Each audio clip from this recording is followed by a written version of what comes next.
Dragon Dreamers, Gina Virginia Casella here. Welcome to Story Species Story Medicine.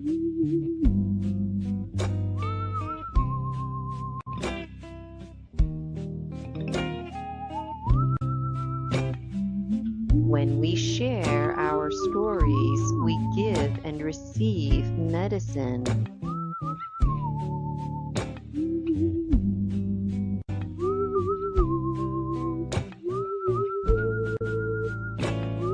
One of the best ways to heal is with the earth, and that's exactly what we do with each other right here on Story Species Story Medicine.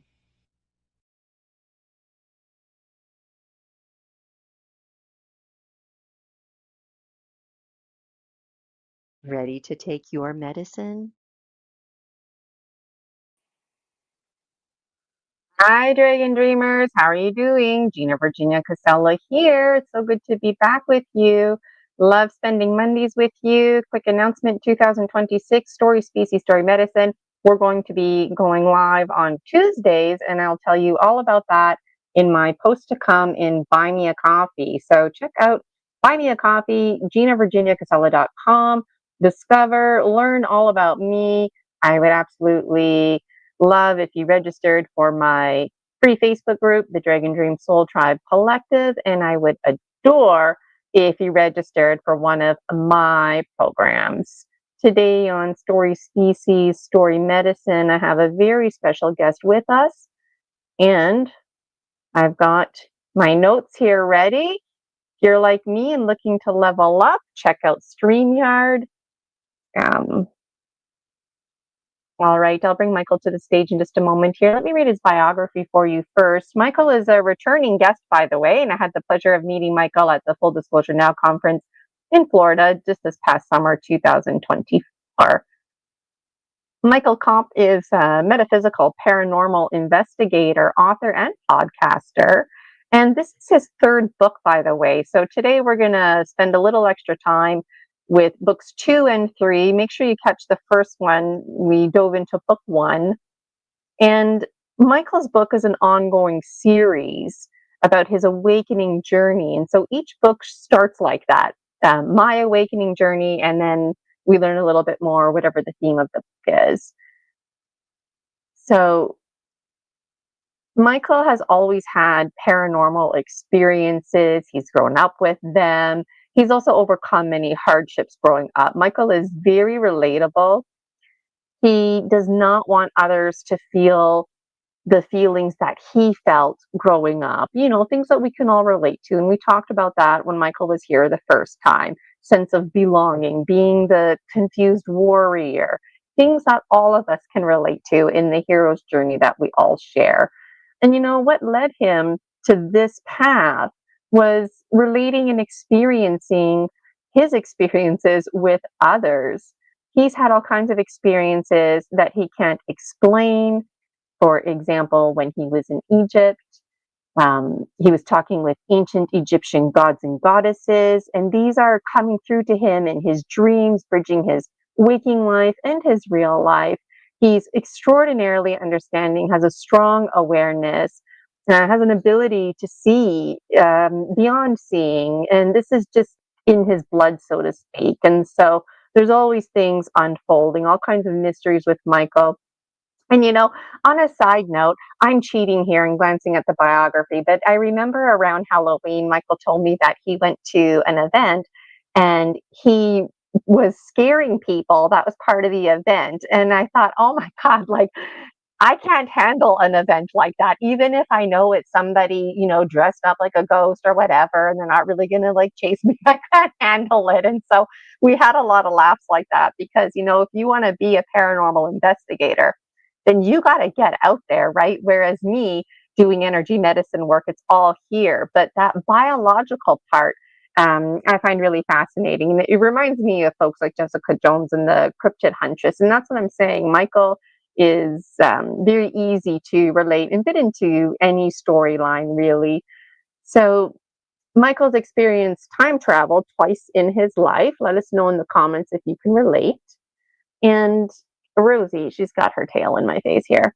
Um, he's wondering about others and how you relate to his stories, traveling to astral realms, higher dimensions, day in, day out, in the nighttime. He's been to all different kinds of worlds. It's honestly hard to keep track. And it's a relief, really, that Michael's writing these books so he can get this down. He's helped friends and families in this space and other spaces and dimensions. He's known for reading tarot on occasion, is a Reiki master, and he uses his knowledge from Reiki to help him. So I think that's really cool. And I do that too. Like, I mean, I've got a lot of life skills training behind me that I don't offer those services, but to help me directly with my energy medicine practitioner work and also with my hypnotherapy. So the Awakening series is published. It's available, Amazon KDP, to you. If you look in the description, I put some links there. And so it is my pleasure, an absolute thrill to bring Michael to this stage. Here he is right now. A big, big welcome to you, Michael. I hope everybody can see us okay. And how are you doing, Michael? I'm doing well, actually, and looking at getting book 4 ready and everything, and realizing it's December, the end of the year, and got a lot of stuff I gotta get ready. Yes, like I feel like it was just yesterday. Dragon Dreamers Michael was telling me that he's going to publish a book, and I was like, finally, good, because I just met him in the summer, and it was very clear to me he had lots of information to share. And now it's like all of a sudden there's 2 more books out there, and really at heart, I'm not surprised, and that's what's fascinating because we have so much story medicine to share that folks like Michael and myself, and Tilly Treadwell as well, who has been on this show, I wouldn't be surprised if she started publishing book after book after book, because really the first book is probably this big, right? And we break it down and we organize it by themes. And so it's just such a thrill. And so we're in December. What's pushing you? Like, are you like in a rush to get book 4 out there, or what is the next step for you? I wouldn't say I'm in a rush to get it out, but there are certain dates that have meaning to me, and Right. so I'm looking at doing my best to, on the date or close to the date, publish the book for personal reasons. So book 4, I'm hoping will be December 7th. And not because it's Pearl Harbor Day, but because that was my grandmother's birthday. And so I thought it would be a nice, tribute for a book to be published on her birthday or close to it. That's very sentimental. And does she make an appearance in these books at all, or in your dreams, or is this just kind of like a separate, kind of in memory of your grandmother? She's one of my guides, so she helps me out with things here and there, and so it's kind of like a tribute as well as just an acknowledgement of personal attachment. Yes. And was your grandmother, like, did you meet her in this waking life? Was she Yes. deceased before you were born? Oh, okay. Nice. Nice. That's very special. My mom's birthday is on the 3rd, so we're gonna have tacos. I was just thinking grandma because that's Rosie's grandmother. So important dates. Wow. Wow. And I can relate to that too. Like I said, folks, Michael's very relatable. My books, I would like to publish the Dragon Dreams Oracle. And I want to do that before December 21st, because December 21st is the official first day of winter. Not to put a timestamp on it, but it would be nice if it was available for the season of dreams, right? Right. So, I don't know.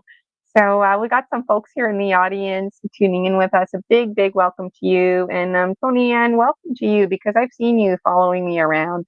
Beanie Boy 777. And then we've also got, Slud 1292, Stan Luna. So welcome to people who are tuning in. So, Michael, what's big difference, just in a nutshell at glance, the difference between book 2, book 3, and book 4? And I've got the books here. I just tend to get excited and ahead of myself. So let me rewind for a moment here, and then I'll let Michael take over a bit more.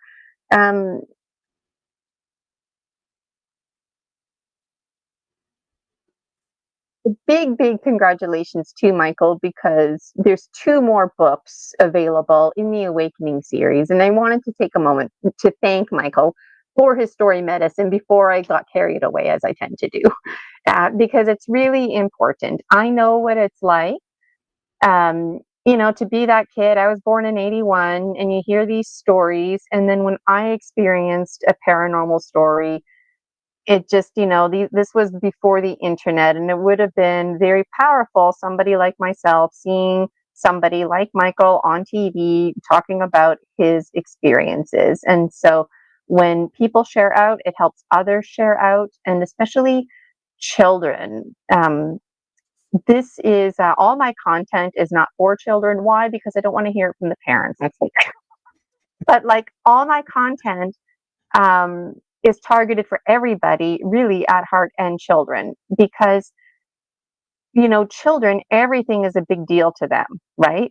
And so if they're trying to tell you something like paranormal experience, or like they're getting bullied in school, or it's confusing to like stand up for yourself, those themes, and they're struggling with that, and you push them off, well, then when they get older and they have like these big themes going on, why would they go to you? Why would they talk to you, right? And so there's a real powerful element to story medicine. And so thank you, Michael. I want to show the audience a picture of 2 and 3. I have them here.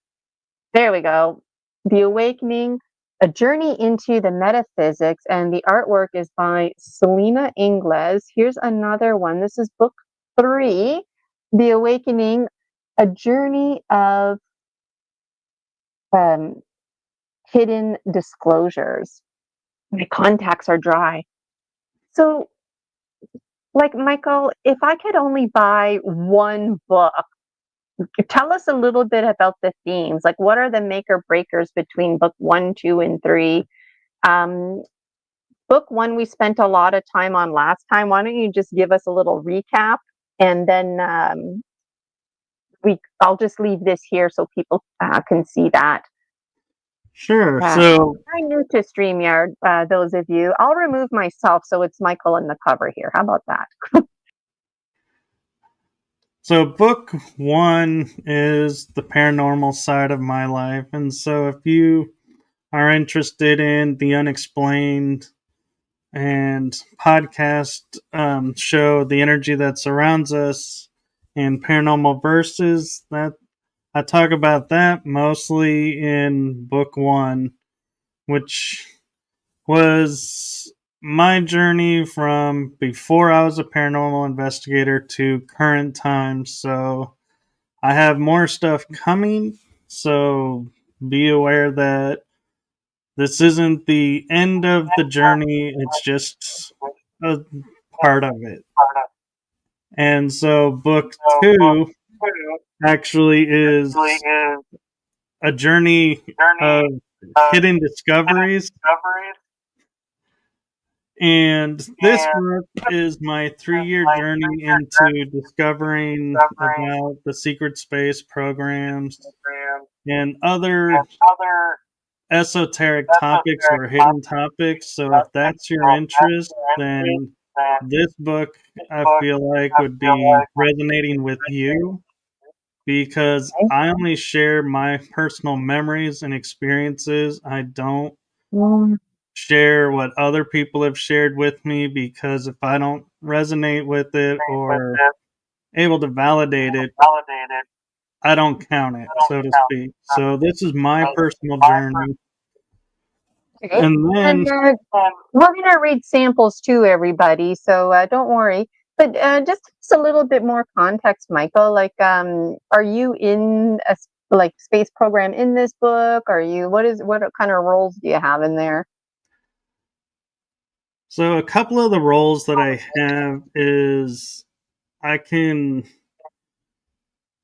transplant myself from here to other worlds and work with other beings and doing work from peace treaties to helping them with stuff going on, or on occasion there's fighting wars, in which case we can get injured or die, but they have a means to heal us and bring us back. And so it's an ongoing process, and a lot of it happens in the astral realms. And so that's where I've started to feel that's the real world, and this is just a simulation or dream world. And so I talk about it in the book, and it's where I share my, like, I have a memory that I was going to read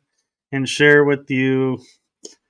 And the reason I do it is because it's a memory that I was not able to place. And then I talked with some people and they couldn't place it either. Then I did some research and I was like, oh, this sounds like this program. So apparently I'm in this program. And so that's how it unfolded for me.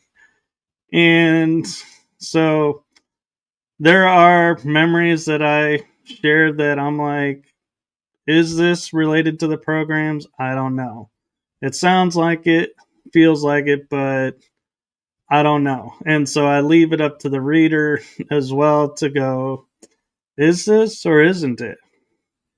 And part of the confusion around it is because I grew up metaphysical, so a lot of it I view as metaphysical work, not program work, but they seem to be intertwined. So I do my best to keep them separate so you don't get confused and be like, wait, why are we talking metaphysics and this? And going, no, this isn't metaphysics. This is different. And so I do my best, and that's the somewhat of a headache that I get with memories is sorting which are metaphysical, which aren't. That was great information. And thanks, Tony Ann, for the sound check note. You know, I got to pause myself when you're talking, because then when you're talking, I'm recording by accident your voice. I think that's what's going on. So, folks out there, if the sound is weird, it's probably me. Just I'll try to remember that. That was really great information, Michael. I was making notes while you were chatting because I was wondering, like when you said injured or died and they heal you, okay, I get that. But it's like, are you in avatar form? Are you in a dream form? What about the biological one known as Michael? You know what I mean? Like, and then the way you ended it, you kind of answered my question, but the way you answered it is basically you don't have an answer. The answer is it's open. You don't know. And even yourself, I hear a lot of me in you because in my book series, I don't know what the hell I'm talking about, right? So I have to go on to the internet sometimes and I watch scary movies and try and find a language and a common ground without getting confused or influenced about what actually happened to me, or you know what I mean? And so that was very powerful. And when you mentioned peace treaties, that really struck me too, because um, like I also thought about like project this book, project that book, blue book, black book, project Atlantis. Like there's so many acronyms and whatnot. And I'm wondering if your dream world or your information that comes to you, if it's provided like a solid acronym or a symbol where it's like reoccurring, and I don't know. Any insight on that? That would be too easy. No. The memories come as like pictures or movies playing out, and then I just have to take and remember them, look at them, study them, and be like, oh, where does this fit? What does this fit into? What does this relate to? And if I can relate it to something, great. Now I know it's project related. If I can't, I'm left to wonder, is it project or is it metaphysical? And I want to go and address your question about, what we call ourselves out there, like what form we take. We call them alters. They're different timelines or different aspects of us. So the term that's been floated around the most is alter. And we actually were discussing, I was with another couple of people and we were discussing, the issue of alters versus the real. And we all assume the form we're in right now in this space is our real form. But we don't know that. We could be an alter and our real form is somewhere out there. And so it begs to, and it puts an interesting perspective into things of we assume we're the main entity known as Michael or Gina, and we may be alters to our true self, living out an existence mission here. And so that's where, as a friend put it in the programs, this is a really big mind warp because, yeah, you can get lost in a rabbit hole amongst rabbit holes doing this, and you got to be in a good headspace to do this because it can get very strange very quick. And so, yeah, it's interesting how we can take an entire lifetime of 20 years and condense it into 5 minutes here. That's where the term 20 and back comes from, is we did a life of 20 years doing mission work, completed it, came back, and in this reality, 5 minutes has passed. That's the technology they have, and our memories are wiped, so we can only remember what bleeds through. And in talking with other people, sometimes memory gets triggered and you're like, oh, and you'll remember that way. Yeah, that was very insightful. I was taking lots of notes. I tend to tuck a lot of thoughts away and then I forget them.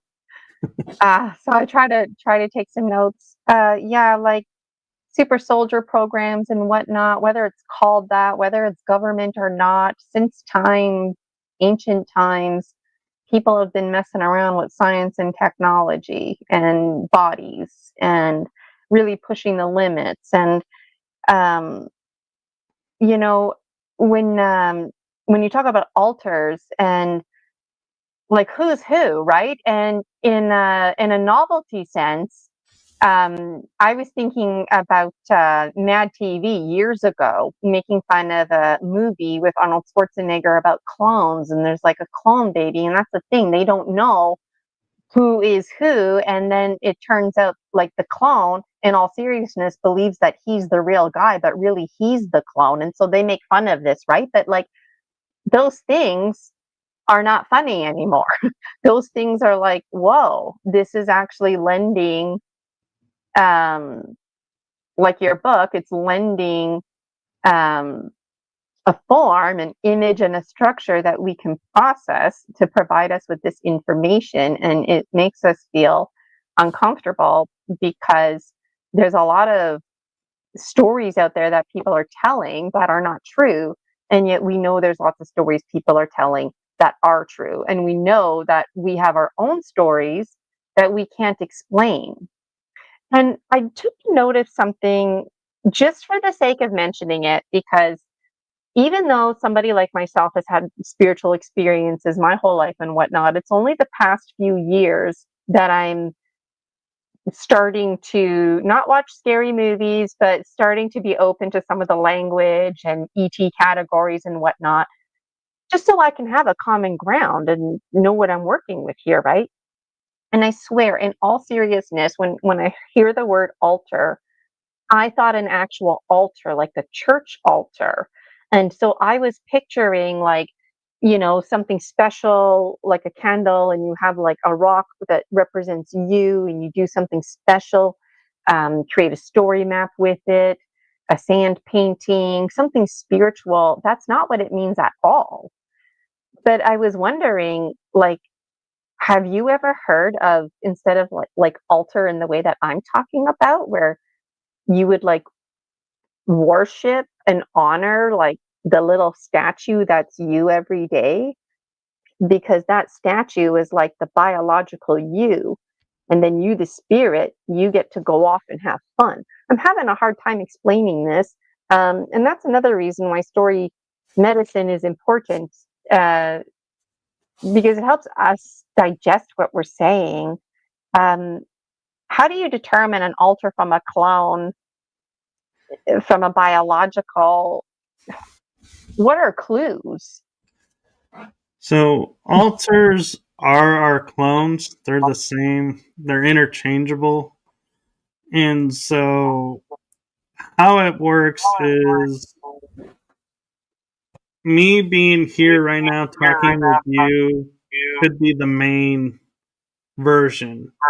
But now on another timeline, I could be in a meeting talking about, oh, we're going to, be building this building here and it's for this purpose. Well, that's an altar on another timeline, and it knows of me.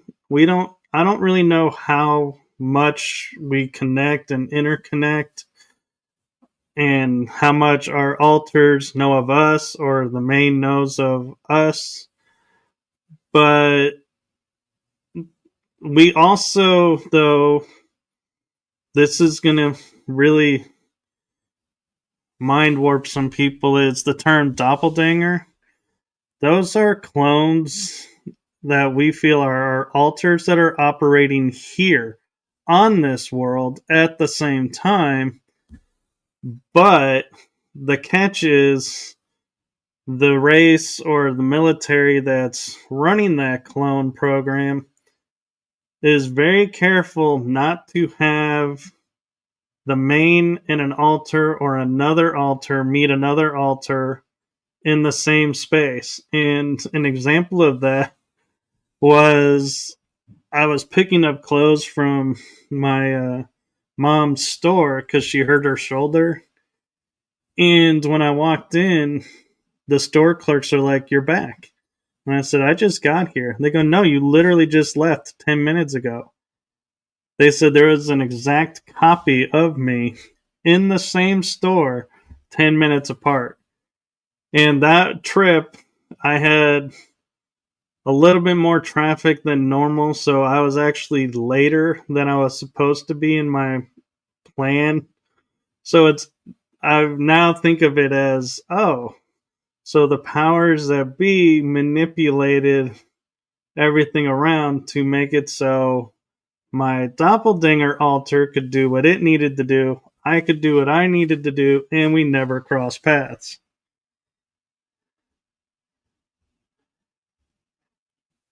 I forgot I was muted. I was like, yes, good, but you couldn't hear me. That's really great information. And the thing about doppelgangers, like the first time I heard about that was back in 2006. I was teaching English in South Korea. Never heard of a doppelganger in my life. And my friends and I, we went to the IMAX and we were watching some planet Earth, people going mountain climbing, deep sea diving, whatever. And then all of a sudden, I saw myself on the big screen. And I was just having this moment like, what? Like, how is that me on TV? And then I turned here to tell my friend, and the whole row of my friends was looking at me and they're like, that's your doppelganger. And I'm like, what? And it was just like freaky, right? And so I'm like, wow, there's some other Gina explorer out there. Um, so something else you said that caught my attention was I relate to that because there's these different Ginas that I connect with. They're all different ages, mostly children, and they're all fragments, part of me. And so I was going to ask you, do you think or feel or have a sense of knowing that those fragments of you became fragmented because of trauma? And basically, if using myself as an example, I'm all one, right? But then when there was a trauma, oh, now I'm branched out alter age 7 Gina. And now there's another trauma branched out over there. And so would you consider those to be alters, or is that a different level now that we're talking about? Is an That's a alter a tricky fragment, to question. clarify? That's a tricky question because it could be, but at the same time, under metaphysics, Mhm.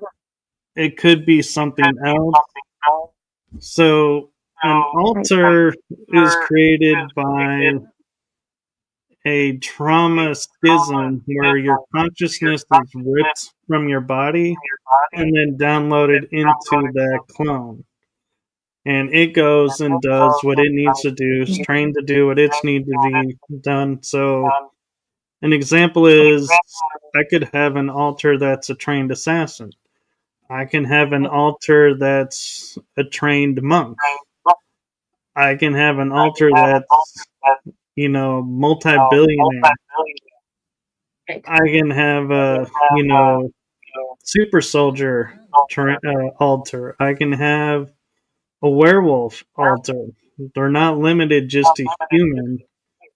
Yes. And we, so altars, because of the way we are, the term is schismed, we can operate in any time. So I knowing about the werewolf altars, for example, I was talking with someone and I was like, so the legends of the werewolves here on the planet,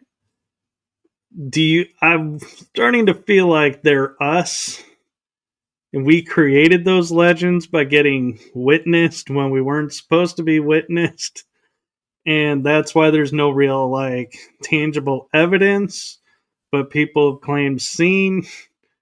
And this person that was channeling said that is correct, that we did create the myth and lore of the werewolf here on the planet by people witnessing and not understanding what they're seeing. And I was like, so now I wonder how many things in this world that are unexplainable throughout history are because of the programs, and it lays a whole new dimension to it. And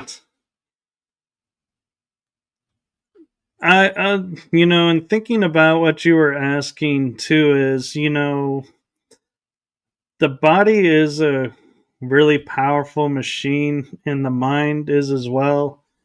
And so the reason I say that could be program or it could be metaphysical is, in the metaphysical, for you to process what you're going through, your mind can splinter and create a version that will turn around and help you guide yourself through a traumatic experience, in which case that's you helping you.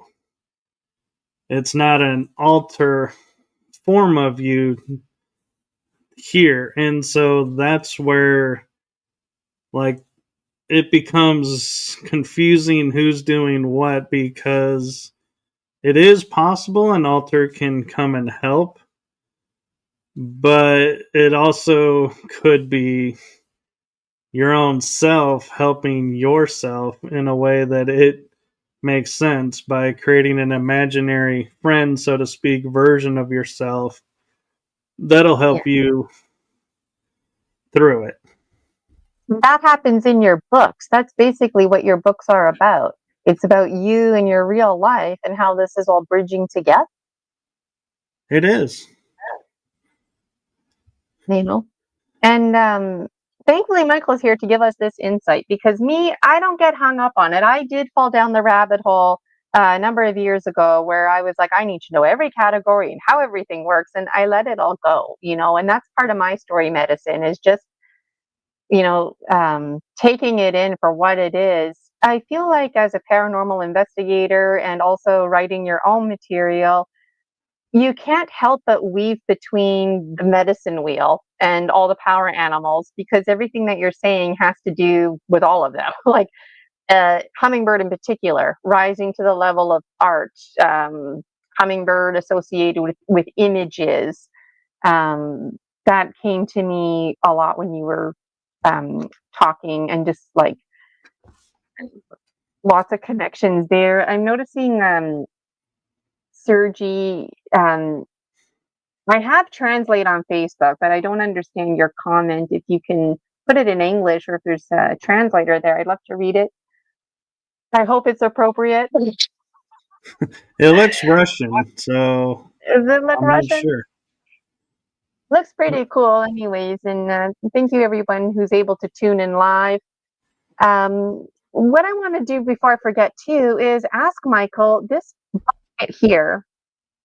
Where did it go? Because it's still. Oh, maybe I'm in the way. Am I in the way? Is that why it's not? There it is.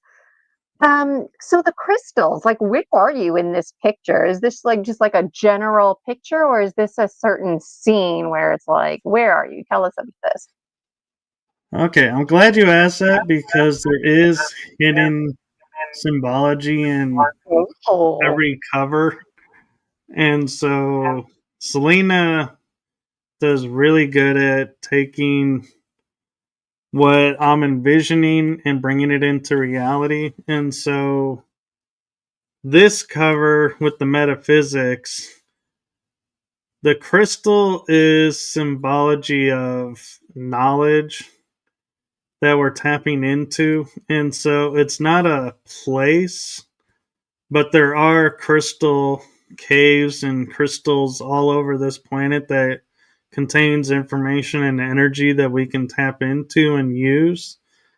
And so when I was visualizing metaphysics and a journey into it, I was trying to think what would be an image that would relate to people about that.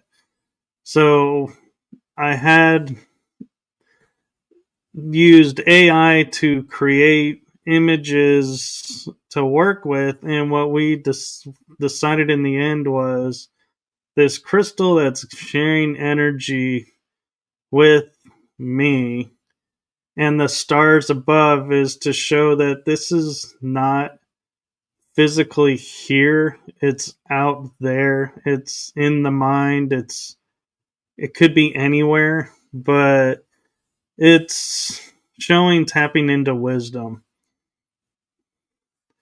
And so that's the story behind that cover. And the just before you tell us about the third book, because we will get there. I noticed too, like the man on this cover, like that's you. But then this other book, the first one, look how young you are. So just at glance, like book one and then book two, like um how old would you say you are in, like, represented in this book compared to the second one? so in the first book, I would say I would be in my late 30s, early 40s is when I started really getting into it. And metaphysics I've actually always been into, but when we think about metaphysics and learning, we think of people as elders. So we were going by the fact that I have more white hair than, in the first cover, actually. And we were just kind of trying to show a difference of the spiritual, paranormal side and being here on Earth. So this one, we decided to make myself look like the elder knowledge that I have and that I've grown and have wisdom of ages that I can tap into, so to speak. And so that was the idea behind that. And if you notice on the second cover, this one is so this cover has hidden symbology of the fact of I have memories of being on Mars, and the lightsaber sword that I'm carrying is mine from the Orion Wars. And I actually hid it on Mars and went back with the help of a friend to get it back. And so Mars is a key area for me. So we had half of the cover being Mars, and the other half is a cave with a lady in it, because it shows, for the intention of the book, is where is information usually found that's been hidden? Well, they're in caves. People go into caves and come out enlightened. So we were using this to represent going into a cave and coming out, and that we work with different star beings and stuff and other races. And so it looks like a spirit in the back, but it's actually a being that's sharing information. And so each cover has multi-layered design around what the material is covering. So with this being the hidden discoveries of being in the secret space programs and other esoteric knowledge that I've been tapping into and studying, we made the cover look more fitting for that. And book 4, I can share.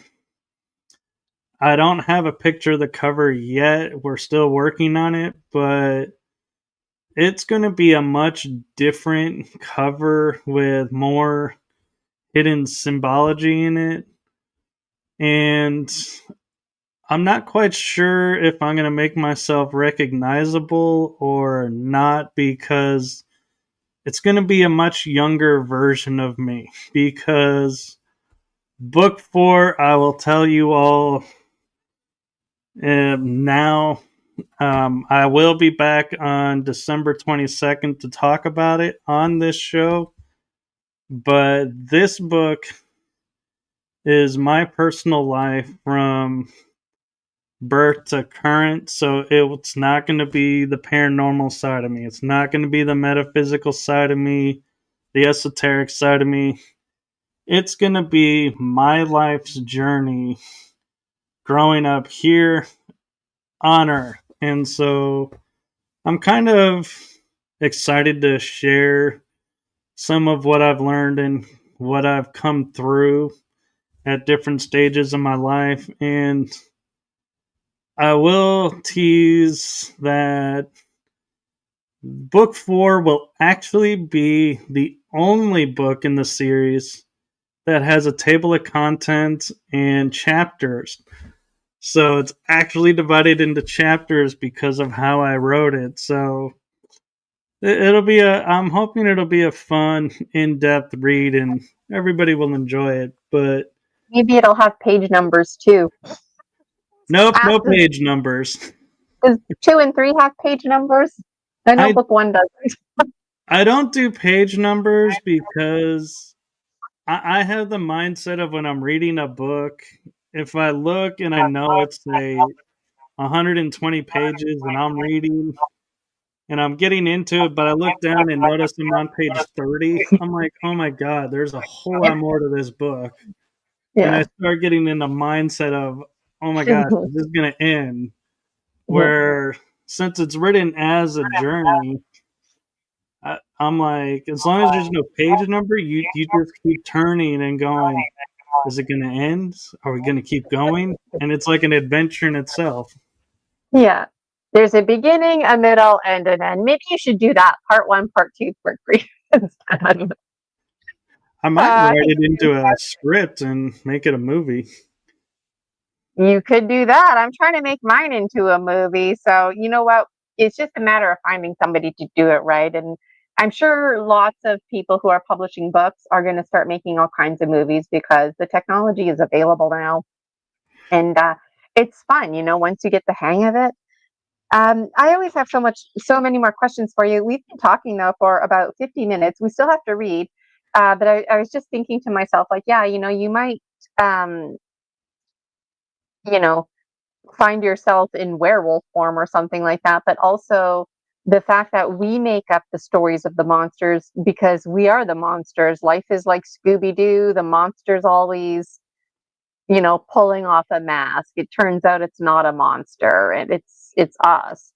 And just alchemically throughout history, like it's possible that we're the vampires because everything started in the darkness, and then when there was light we couldn't bear it, right? And so it's interesting how these timelines weave together.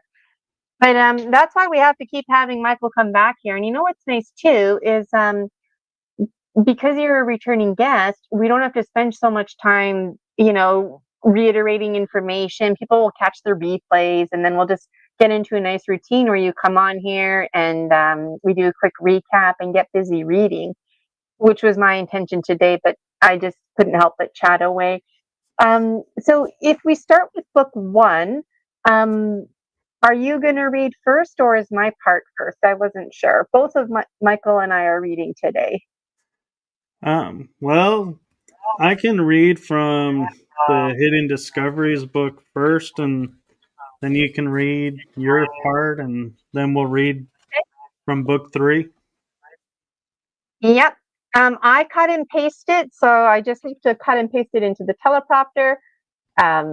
Hopefully it's in the right order. So, Dragon Dreamers, enjoy Michael Kopf for you reading from his own book. Again, you can find the link in the description. You can order it.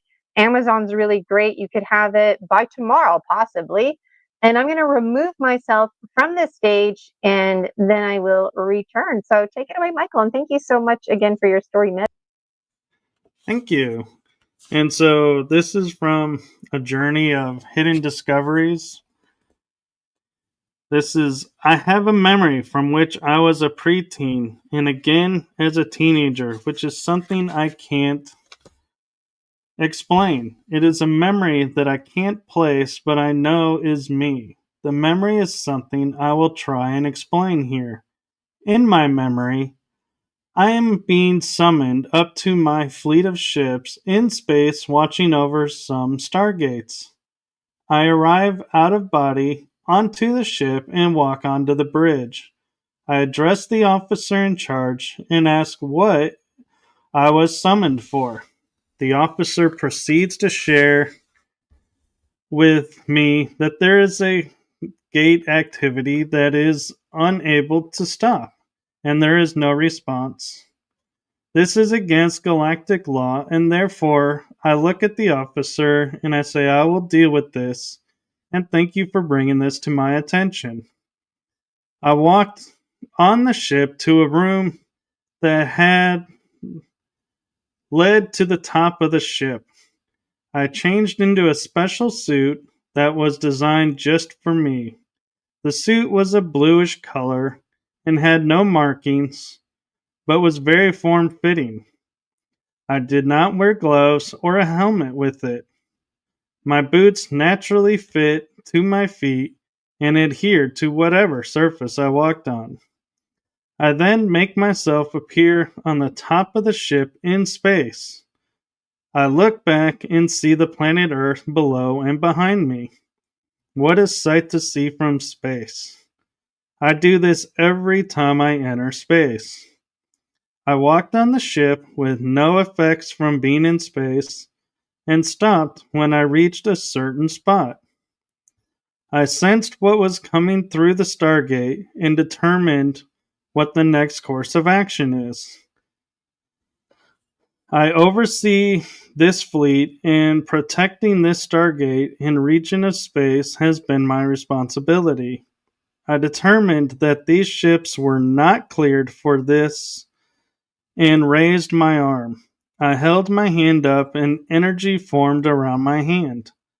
I then sensed the Stargate open and activate. I used my psionic powers to stop the ships from traveling further. I then seen each ship that was entering or had entered into the space before me glow like my hand. I then sent these ships to another dimension where the people of that dimension would take care of those ships. I then used my psionic ability and shut down the Stargate. The ship still in transit and now stuck between where they came from and here until I open the gate and let them travel into this space. Even if another ship uses the same Stargate, those ships are trapped and will remain trapped. This is a safeguard put in place to protect the trading lanes and shipping lanes used by benevolent star beings. With the area secured, I turn around, place myself back into the room where I put on this nano suit. I change back into my normal clothes for being on ship and walk to the bridge. I went to the sensor officer and bridge officer and asked both of them for a status update. They assured me no more ships were coming through and the Stargate was secured. I thanked them both and returned to my body on Earth. I then proceeded to go about my day, only with a couple of minutes missing from my day. I also have memories of commanding ships in orbit in order to assist mankind and prevent dark, low-frequency races from interfering on this planet. The fleet is one of many fleets in outer space, and few know of them all, and all are classified for their protection and for the protection of those who command the fleets from here on Earth. So that is one of my memory adventures, and the beauty of that memory is while researching, I found out there's a program in the space program, secret space program, called Solar Warden, which are the protectors of the space. And so, in discovering that, I figured out I must be a part of Solar Warden because my memory seems in line with what they do. So that's how I put those two connections together. Yeah, that was really fascinating, and when you read it, it just seems so like natural and casual that these experiences are happening. But I wonder, um, was there a sense of fear or uncertainty, or is this like it just seems very flowy, like you know what you're doing, you're comfortable in your own skin in these other realms. Is that what you're hoping readers are inferring when you're sharing out? That's a good question. I haven't thought about that. I'm sharing for me, it's like normal for me to go up, interact with them on the ships, see what's going on, and then come back here and do what I'm doing here. And so for me, it's comfortable. Do I think it's going to be comfortable for everybody? Not at first. Mhm. At Mhm. first, there's going to be the, oh my God, seeing Earth for the first time in space. Everyone has that moment. And Mhm. the fact of being out of body is something too that a lot of people will need to adjust to. I naturally go in and out of body, so it wasn't much for me to be comfortable with it. Right. I think the more interesting part for me was just Mhm. noticing, like, I felt like I needed to point out I wasn't wearing gloves or a helmet in space because Oh, yeah. everybody's going to be like, well, yeah, you're walking in a NASA spacesuit. No, it wasn't. And I was totally fine. No, Yes. energy keeping me safe. Yes. And that was something like, in noticing it, going, yeah, stuff that I take for granted, going, yeah, that's normal for me being in space in that outfit. Well, the reader doesn't know that, and so it's like I feel like I need to take a little extra to show this and show, Think so? I don't think so, Michael. I think it sounds very natural, normal. That's why I asked, because you didn't mention, like, now this is happening and I feel terrified. Like, you didn't go down that road. So, if you want readers to get that message, I'm getting that message. So I wouldn't make any announcements about it. I think it comes across really great like that. And that's why we have to have these conversations, like seeing Earth for the first time in space. Like, yeah, like, I mean, I have this one reoccurring dream. I go far, I mean, I go far all the time, but I'm always like in the neighborhood, so to speak. But this one dream, I don't know what happens, but it's like being inside a kaleidoscope, and it flips and flops and shifts and rotates. And I don't know where the hell I am. And I'm so far. I didn't even think to look back. I just know planet Earth is like not there. Like, it's one thing to see planet Earth behind you, but to like not see planet Earth and not know where you are, and there's no like Orions, and just trusting where you are. I find that very fascinating. I'm going to read my little part, and story species, story medicine. I aimed for it to be an hour, but clearly it's going to have to be like an hour and a half show. And then you're on demand, Michael. You're going to be hosting somebody else tonight. Okay, so I'm going to remove Michael, and or Michael, you can stay on the stage with me while I read it. Why would I remove you? You're this. Okay. Here we go on the teleprompter. All right. So this is from the same books, folks. This is from book 2. Growing up, I would have strange ideas, and whoa, this teleprompter is on fast forward. Let me restart that because I want to do this some justice here. And if you're looking to level up, make sure you check out StreamYard. There's a link there. Thankfully, this is easy to navigate. It's familiar, just like Michael's dream. All right. Growing up, I would have strange ideas that would pop into my head and no idea why I would be thinking of them. One example was that I would not spit on the ground or in a trash can, only in toilets, sinks, or swallow it. I did not want my DNA to be taken without my consent. I know this seems strange, and as a kid, um, I can say that, but this was my reality when I was in elementary school until high school. I would think to myself that someone will come along and clone or use my DNA without my consent because I felt different from others. I also had a fear of going to the doctor for any minor injury because I was worried they would discover something about me and turn me into an experiment. I was worried the doctors would find out how fast I can heal and experiment on me to replicate the ability. I thought it had something to do with my blood growing up. these were irrational fears, examples of irrational fears that I had to overcome, and now realize it was my subconscious mind warning me of something from the past.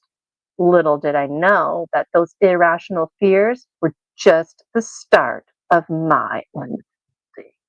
And I love that last sentence, my unfolding. Like, like now the movie's gonna start, and Michael's gonna be like, smoke coming from his feet, and off he goes somewhere on some exciting journey. And so, that's well written, and I like it because, you know what? Like when I was a kid, I was concerned that I was part gorilla. I shit you not, because I'm on the hairy side, okay? And I don't know what happened. Like I had a lot of peach fuzz, and then all of a sudden in like grade 2, it just whoa, and it was black. And I remember being scared. And I remember one time my cousins are like 10 years older than me. They're over, and they're old enough to drink and stuff, right? And my dad ended up ordering hot wings. And I remember they were making comments like, "This is gonna put hair on your chest." And I remember seriously putting the hot wing down because I was scared of what it sounds so irrational. And I love spicy food, but like I remember thinking, oh my God, I better tone it down so I don't get hair off. But you know what? Like, that's why we have to share these stories, because in my childhood, when we would play games with kids, you'd have to hold hands and stuff like that.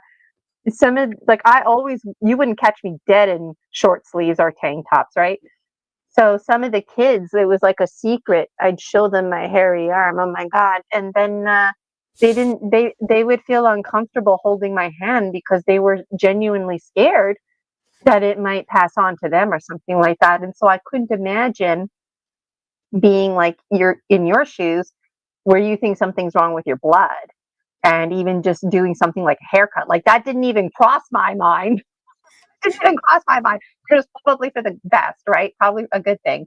But like, that's scary, you know?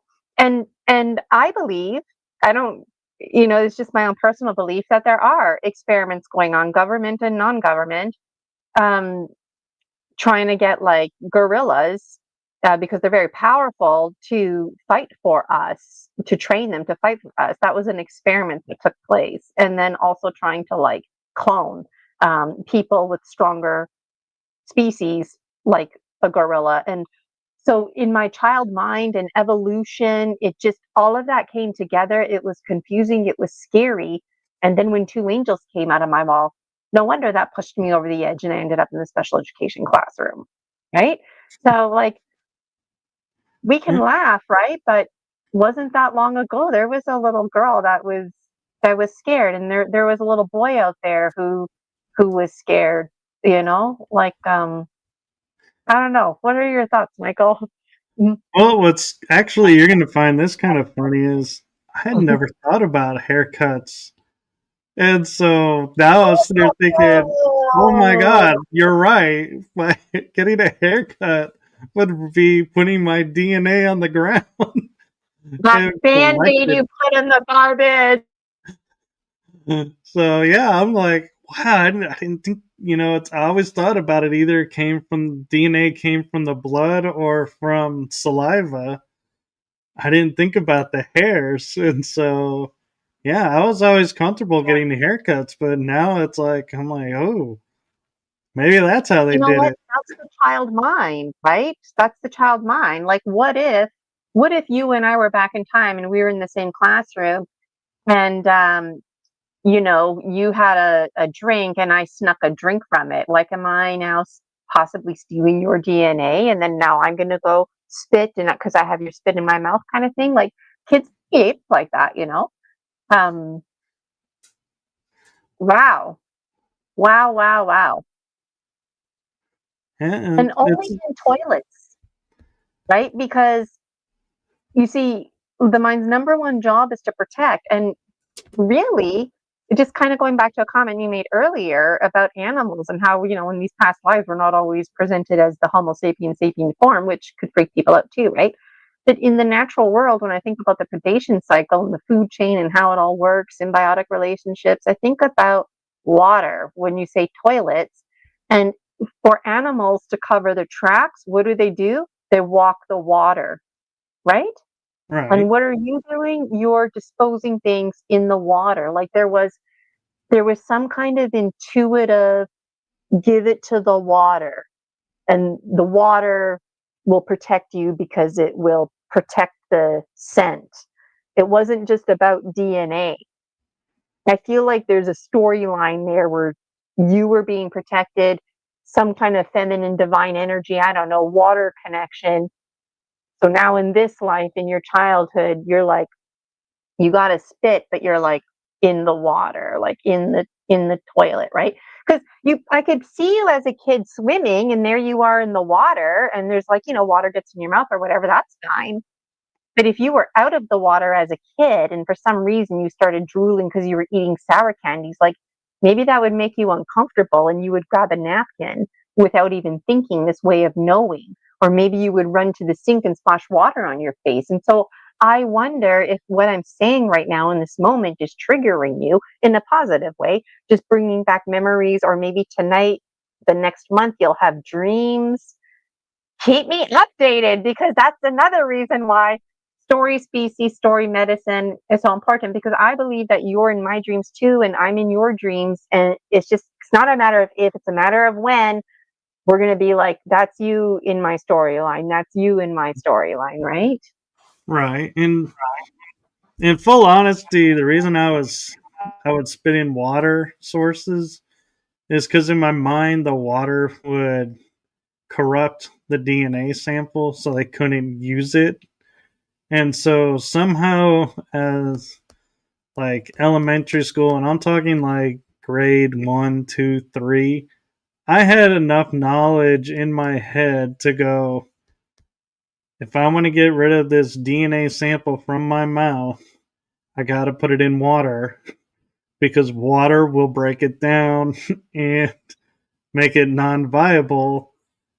And, I sit here as an adult and I'm like, what kid at that age knows about DNA and knows about what breaks it down, and if it does in fact break it down?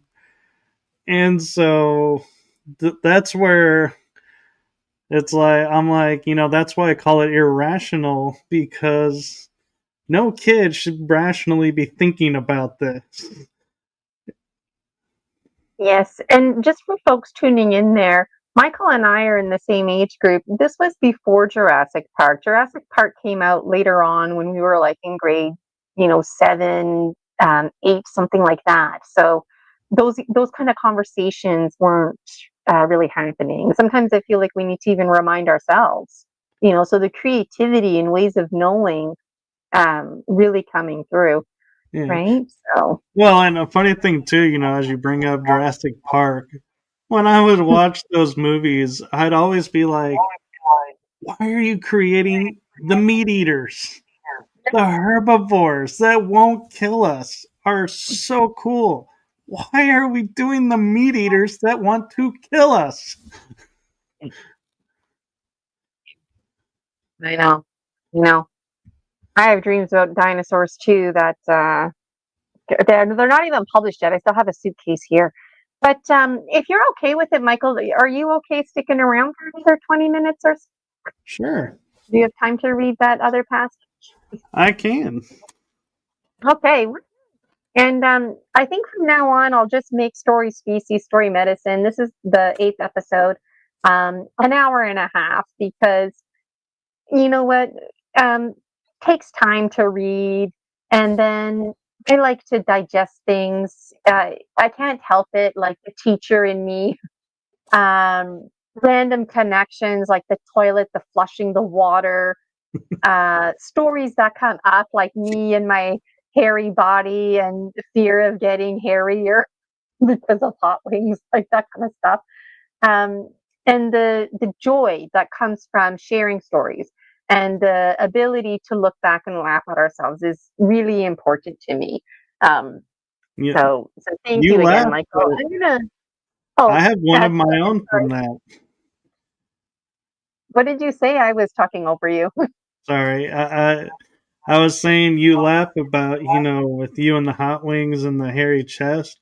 I had a similar one where somebody told me if I eat the seeds of a watermelon, it'll grow a watermelon in my stomach.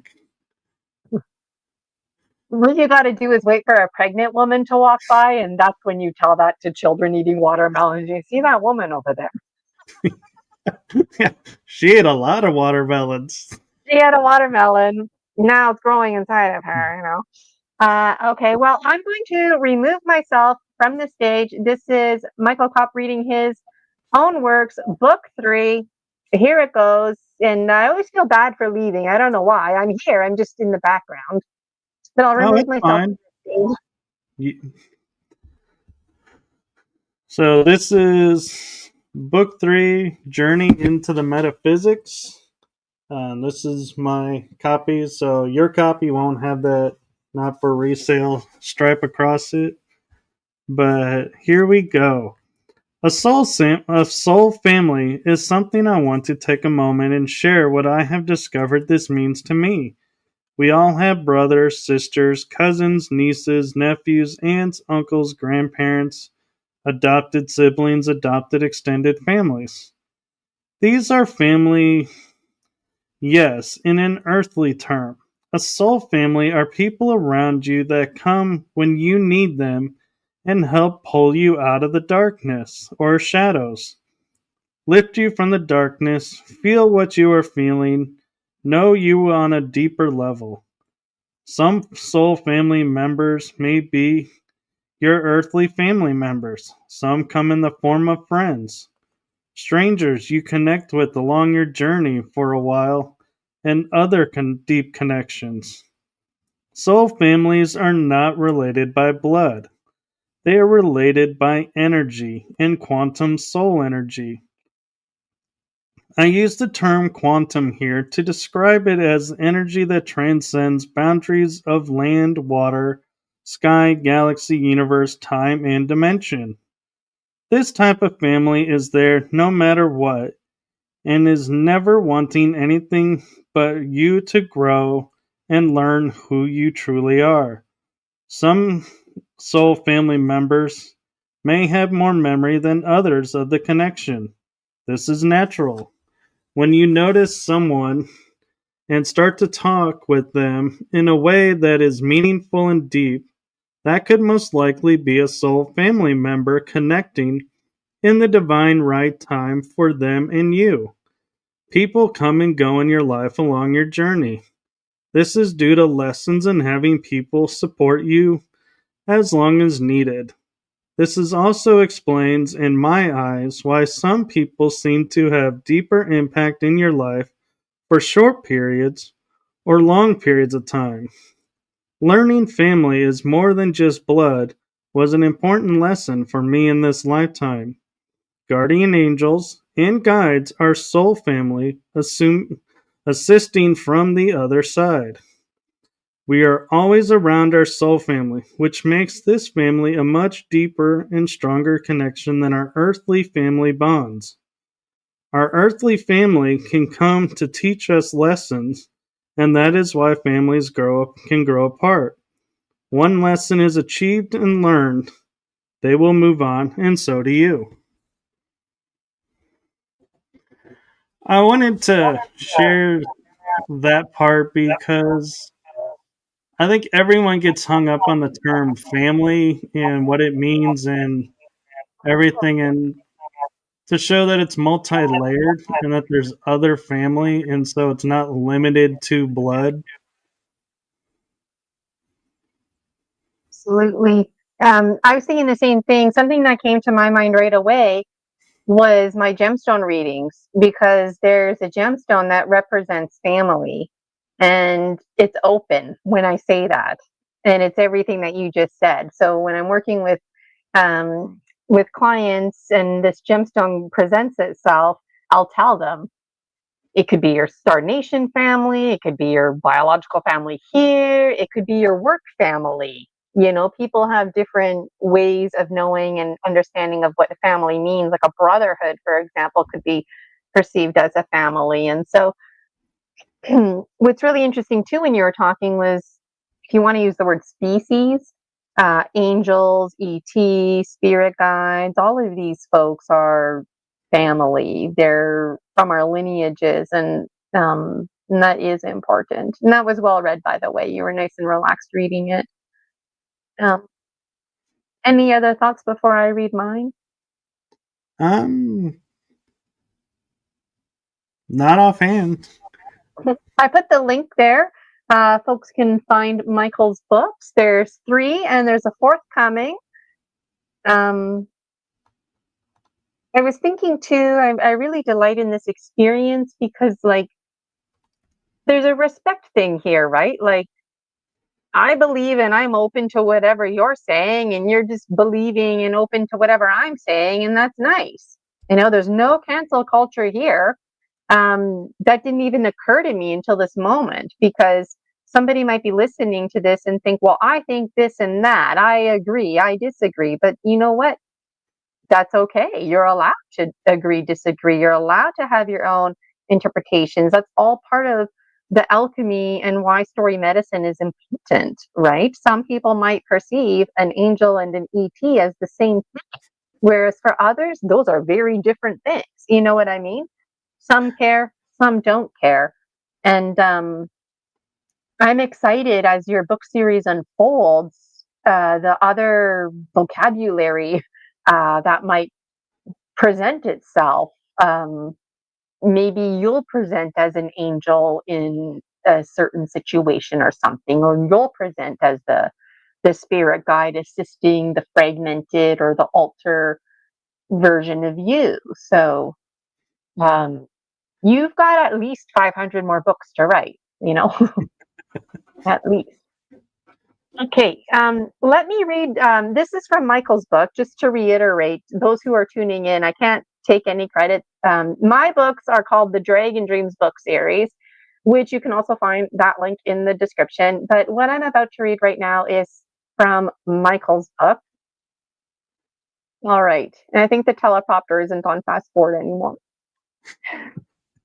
Some principles in the metaphysical world are not always easy to look at. Principle in the metaphysical world that I grew up with that causes some confusion and is also hard to wrap one's mind around is the mirror principle. I learned the mirror principle is that whatever you see in the person you are talking with reflects what you see in yourself. This means that if I am talking to someone and think to myself, I love how that person thinks about this subject, that means you love how you think about that subject. If you love how calm someone is that you are interacting with, you love how calm you are. Opposite is true, though. If you get upset how someone is reacting to something, you are really getting upset with how you are reacting to that something. An example of this is if you see a man playing darts and are getting upset that he is taking advantage of the other players or cheating at the game, there is a high probability somewhere in your life you are taking advantage of something or cheating somewhere and not happy about it. Simply put, watch what you like and dislike about people you interact with to gain some insight about yourself. There is no harm or reason to get upset, beat yourself up with anything dealing with the mirror effect. Another thing I am guilty of and need to be careful about is owning other people's perspectives. They are seeing something about themselves and reacting to you about it. And if not careful, it can take that on and must process something that was not even yours. Judgments are very catchy and very easy to take on or dish out. This mirror effect is a two-way street. That is key to remember. You can be calm, and if someone is seeing you as hyper or over the top, then it is that person seeing it that is truly that way, not you. It is hard for the mind to realize what we see is what we show ourselves. This is something that I still get tripped up on sometimes and is a trap sometimes too. It is a great tool to help us see our shadow side. That was very, very well written. That's great advice for anyone bullying anybody with snobbish behavior. That is a direct reflection of their own insecurity, right? And in this business of the world showing you what's inside, because the whole universe is inside of us and it unfolds out, and we see that. There is no such thing as past, present, future. It's the now, and there's memory that we can project, and then there's the unfolding now, the alchemy. So I thought that was really good advice that you gave, and it sounded really heartfelt too and meaningful, like talking to a friend, like if I was having experiences and I was feeling freaked out and I didn't know like who to talk to, like this is a book that I could read, back when I was like 14 or something and really resonate with this. There's no big scary science words in there.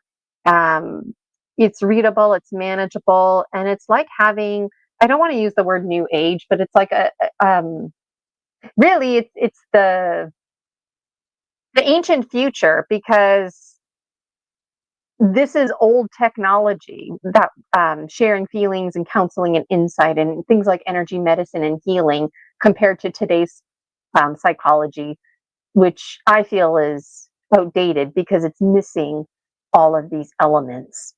So, Michael, do you have any final words for us or any insight about what I said? And thanks for listening to me. I mean, we're here to listen to you, but I just love sharing, and it's refreshing because it's not my story, it's somebody else's story. What do you think about my feedback? I don't know. What's going through your mind? What I think was great is how you picked up on the deeper meaning of, I grew up and I would hear all the time, well, what's the positive you're seeing in them? You can't see it if you don't have it yourself. And so it was like it was another way of looking at that and making sense of it. And I liked how you were like picking up on it and being like, yeah, this is everyday life. And I so many times, will quote unquote people watch, and I'll hear people saying, oh, that person looks really great that way. And oh, it's so nice how they're doing that. And I smile inside because I'm like, well, I'm glad you're seeing yourself. But I also notice, though, I get a little sad when I then hear the follow up sentence of, I'll never be like that. And I'm like, you already are because you're seeing it. And so don't let people, or yourself talk you out of being who you are and what you are. And so that's where I was breaking down the mirror principle and trying to explain it for people so that when they are going through their daily lives and they notice little things of liking something about somebody, what they're doing, they're liking themselves. And so it's like a boost to your own self. And I wasn't trying to be like the therapist and saying, this is what you got to. I literally wanted just for someone in their own life, in their own day, to see themselves in a new way and let them see how they can lift themselves up. And I always will say to people, there's always hope whenever you're feeling down about something. Well, this is what I'm talking about. This is the hope of, like you see somebody how great they are. You're seeing how great you are. What is a better gift?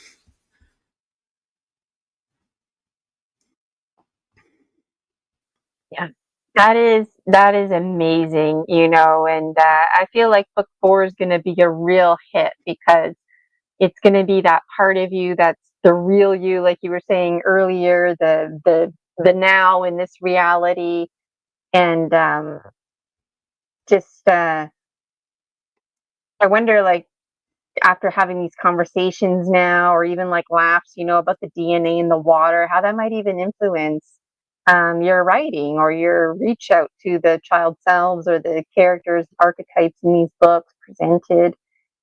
Um, it's really powerful, because you want people to know that it's okay to be you, right? There's never going to be another you out there, even if they tried to be you. Even if there was a clone, the clone cells, they can't hold the form. That's why clones don't last. There could never be another you. There can never be another me, and we all have a role to fulfill. Like, I just there's so many students, because I was a teacher for 20 years, right? And these kind of conversations, putting the social emotional first, believing in who you are, seeing things in the world that are in right relationship with you. I wrote that on here, in right relationship, because when you're looking at the world around you and you like what you see, you're in right relationship. When you don't like what you see all the time, you're not in right relationship. And like you said, there's something inside of you that you're not in right relationship with. And you know what? We can't control our epigenetics, right? We can't control our environments. But you know what? That's all part of the hero's journey in making those connections and doing things like moving away from home, or, leaving your environment and recognizing your worth. So really knowing your power, because it's appalling how quick others are to take others down. Why? Because they have to bring others down in order to bring themselves up. And we can get into conversations about narcissists, but I feel like whether you intend to or not, your books are really powerful because there's that umbrella theme of believing in yourself. Don't give up hope. Keep the faith. Know that life alchemizes. That is, I clearly I can't say enough, right? I really could go on. That Well, and get out one thing there I'll say, book. and one last thing I'll say about this And book mine is metaphysics has a huge connotation to it. And so I wrote, and when I would talk about like a principle, if it was a principle term that I felt like maybe people don't understand what this is, I'd spend time to break it down. Like, I may talk about choice. Well, what does choice mean? So I put in a paragraph about what choice is, means in a metaphysical way. Or, mirror effect, I explain what it is. And so that's the thing I think is the gift I give to everyone, is not only am I sharing my journey in this, but I'm also taking and breaking it down into how I look at it and what it means to me, in the hopes that the reader, when they're reading it, can go, well, I don't necessarily agree with this, but I know what you're saying. And yes, I get it. To me, it makes more sense this way. Well, that's my goal, is to get you thinking about it and making it your own.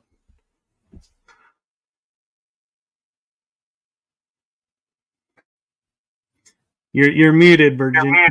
Yeah, okay, there. Sorry, I didn't realize I was muted. Because my microphone's here, and then it's like you're talking into my microphone and it double times. If anybody has any tips, let me know in the comments. Michael, thank you so much for being on Story Species, Story Medicine. Much gratitude to you. I really appreciate you. I appreciate you being on my show and sharing, and for us to see this personal side of you.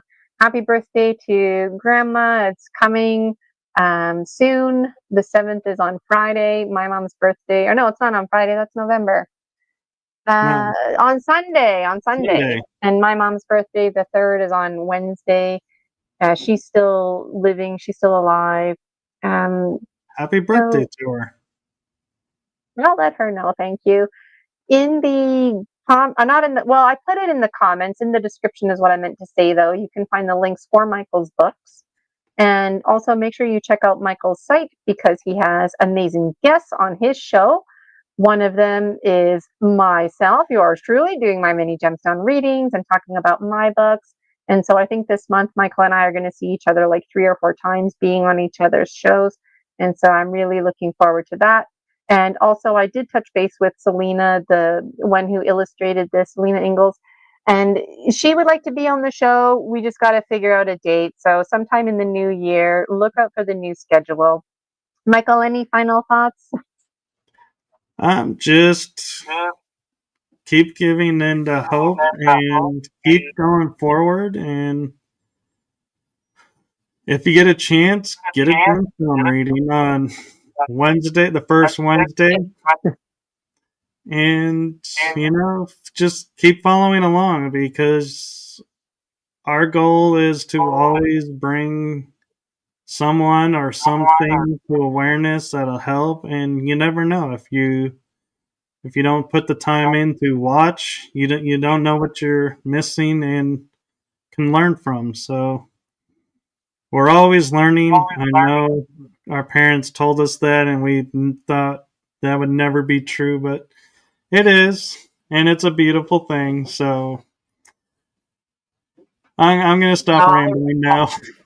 Thank you again, Michael, for being on Story Species, Story Medicine. Everybody, Michael Kopf, thank you. Make sure you buy his book. And thank you so much again, Michael. I really enjoyed today, and I look forward to seeing you later on this month. Take care. Yeah.